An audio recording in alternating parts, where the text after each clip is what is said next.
Fabulous, man. Coming up on CTV Sports, we have a basketball update. Then we'll take a closer look at one of the track stars at CSU. And in case you missed it, all this and more coming up on CTV Sports.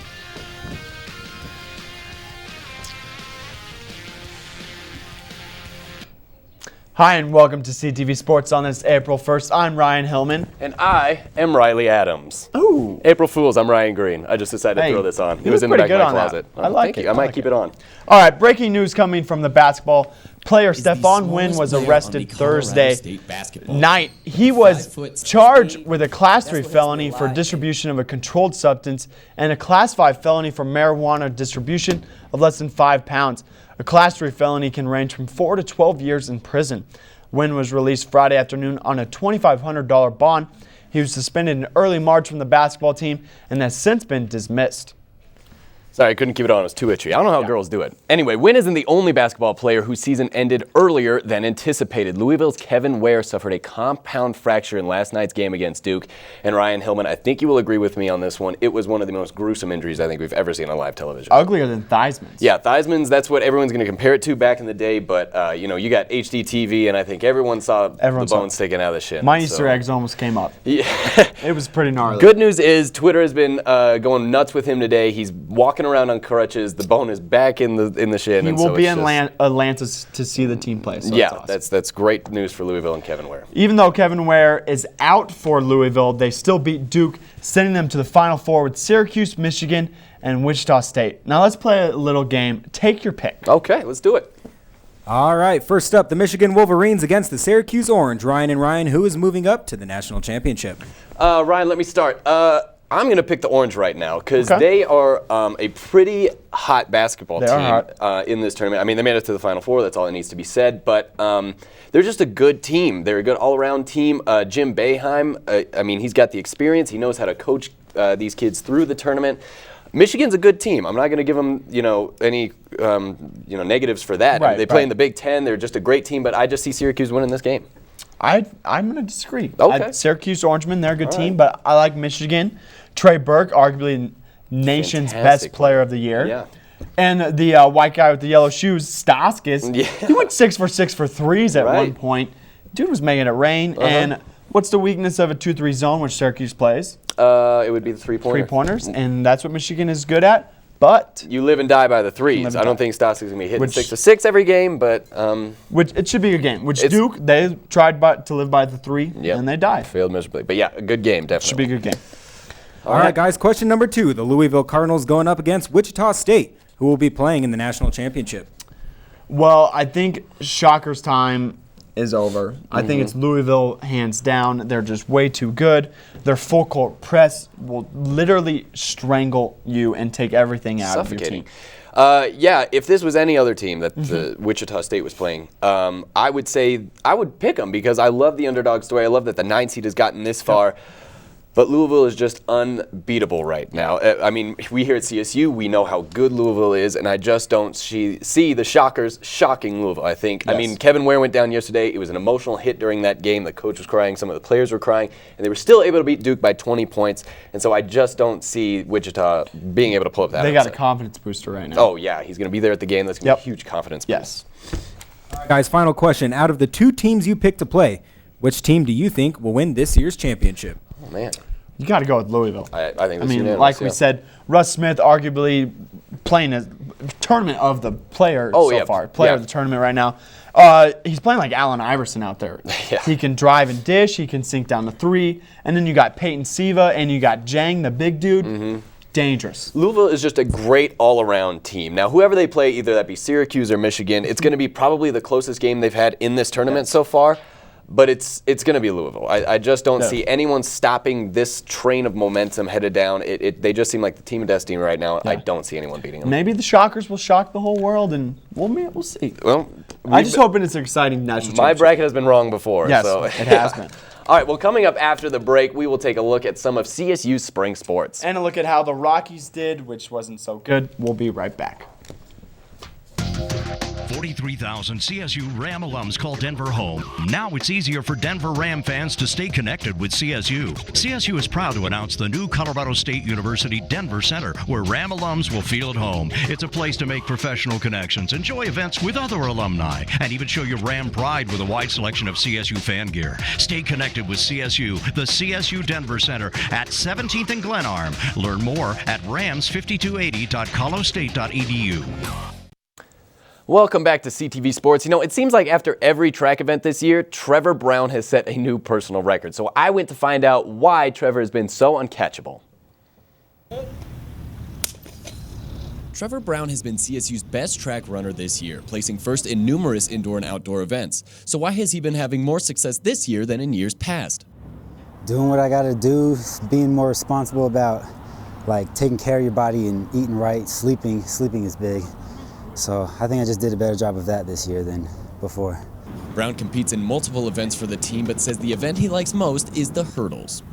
I don't have the raw speed to be a 100 runner, but it's still a sprint, and the hurdles help me because it slows everyone else down. So I like them that way.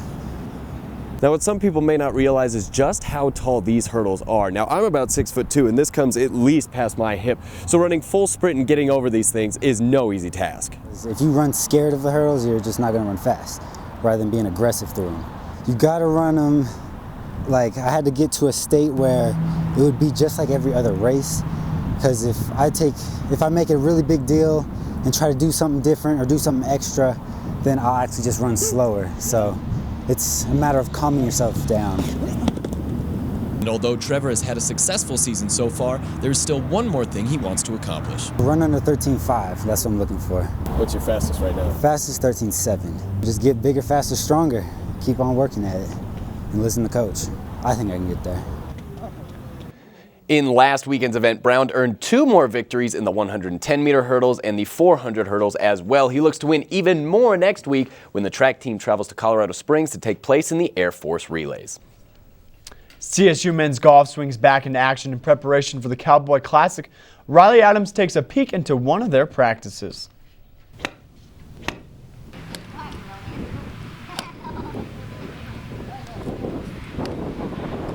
The CSU men's golf team just came out of the Desert Shootout, coming in 7th place. Redshirt junior Parker Edens led the team, winning 3rd place at the tournament. It was good. The first 2 days I played really well. In some kind of tougher conditions, the greens were really firm. I just hit it really well. Putted a lot better than I have been lately. I've been working on that a lot. So it's good to see some results. Although CSU men's golf coach Christian Newton came from a different environment, he enjoys the transition. It's been fantastic. It's been an adjustment. Obviously coming from Georgia, things are a little different here, but we've certainly embraced the change and couldn't have asked for a better first season. The team prepares for the Cowboy Classic, which takes place on April 8th. Yeah, we've got about 10 days of preparation, and so we've worked a lot on some of the things we worked on all year long, which is kind of the short game. It's 100 yards and in, so we've hit lots of wedges.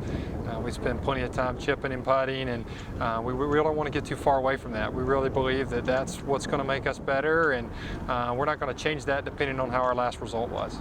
Although the team is busy preparing for their next tournament, one of the players took some time to teach me how to putt. I'm here standing with Brett Wilson, who's a freshman on the CSU men's golf team. Now, Brett, summer's coming up.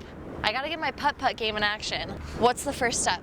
All right, the basic fundamentals. I don't know, you want to get that line on the back of your putter pointed right at your target. Okay. And so, and then really it comes down to getting your forearms lined up, and then straight back, straight through, and keeping that follow through going right at your target. And then straight back, straight through. Woo! Not promising anything. Oh, close one. I think I'll leave it to the professionals. Brett, thank you so much. Great meeting you. I'm Riley Adams for CTV Sports.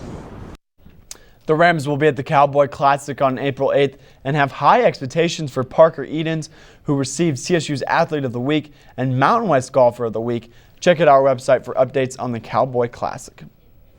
CSU's club baseball team continued their winning legacy this season. They won 4 of the last 5 games, in this weekend series. The Rams aren't the only baseball team living up to their legacy. Today was opening day for the Colorado Rockies, and they picked up right where they left off last year.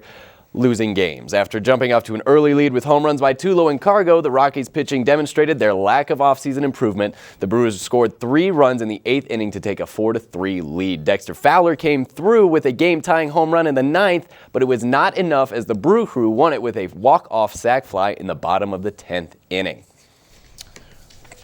We now have Annie Dumbalden in Weather Center. Annie, it's baseball season, so it's time for bro tanks, tank tops, shorts. Can Ryan and I bust this out this week?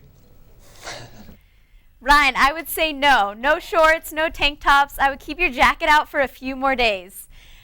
This week, we will see some more rain showers and snow. We have some cooler temperatures in Fort Collins with some possible rain showers and snow showers expected as we move into tonight and tomorrow.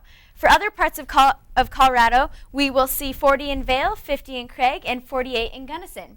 Let's take a look at our 7-day forecast for Fort Collins. We will see quite the week of scattered weather, though.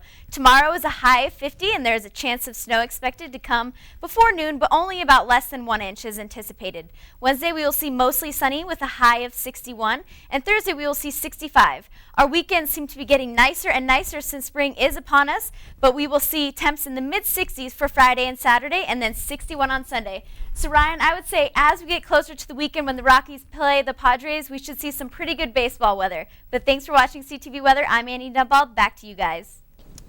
All right, thank you so much, Annie. You know what? Are you going to try and make it out to the home opener for the Rockies? You're wearing purple. If I had $160, yes. Okay, well. Maybe Saturday. Let's go Saturday. All right, we'll go Saturday. The Rockies, hopefully they'll have better luck this week. I think so. It's Coming up after the break, we have In Case You Missed It, and we're promising this is one of the best ones It's yet. a good one. So, I'm kind of new here, but I've noticed a trend. My human does this funny thing where she goes around and gets all my toys, and then she hides them in that basket by the door. You know, but it's always the same basket, and it's always in the same place. And then she acts so surprised when I find them, but, you know, she's putting them in the same basket. Again. It's like, hello, that's where you put it last time. You were the worst at hide and go seek. It's time for my personal favorite part of the show, In Case You Missed It. Good. We have a good variety of videos tonight, starting with an amazing tennis shot. Tennis, all right, let's see what this got. This coming from the quarterfinal match in the Sony Open Miami. Aggie Radwanska against Flipkins, and watch this shot. Woo! Get out of here. Ryan, is this skill or luck? I'm going to base this on luck. She was running full speed. She thought she wasn't going to make it. It hits the net, and she just turns it around. False. This is all skill. Get out of here. She knew where that ball was going to land. She put her racket there, and it's beautiful. She's not even looking. Look at this. Oh, man. I don't know. I love it. She acted like it was skill, and then though. she just points. That's all me. All right, Hillman, this is one of my favorite videos from the past week. I posted it on Facebook because this is exactly what I look like when I run to the bathroom after eating just a big burrito. Okay. Check these 2 old guys out. Watch how they run. These 2 are both 90-plus years old. And they're off. So they're just going to go ahead and do a 100-meter sprint. I'm telling you, this is exactly what I look like. If you got something to do, I don't know, 15 minutes, you can do the laundry or something because it's going to take a while. They need to get a cheat on their back or something. This is hilarious. But you know, we got to give them props. They're 90-plus years old, and they're participating in a 100-meter sprint. That is just I hope awesome we can do that someday. That'd be awesome. I doubt it. You giving up? 90 years old, that's going to be pretty tough. If we're in walkers, canes, we're doing it. Okay, call me up. For those of you who like to juggle with dodgeballs, here's someone to look up to. Juggle with dodgeballs? We showed you this last week, but this is a new one. Wales News Service, breaking news, this dude's got another one. Listen to the music. The music just hypes this up so much. Yes. He was on last week. We showed him in the parking lot when he wasn't anticipated being filmed. He decided, you know what? I'm going to make my own motivational video. That was a handball right there, but...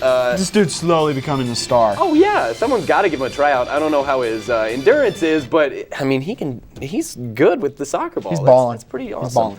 All right, well, that is all the time we have for In Case You Missed It, but because it's April Fool Days... Oh, sorry, we actually don't have enough time to run that video. Not enough time. Okay, so... Gotcha. Yeah, gotcha. April Fools. Tweet us if you have any more videos from April Fools or great pranks at... For Ryan Green, Ryan Hillman, Riley Adams, we'll see you next week.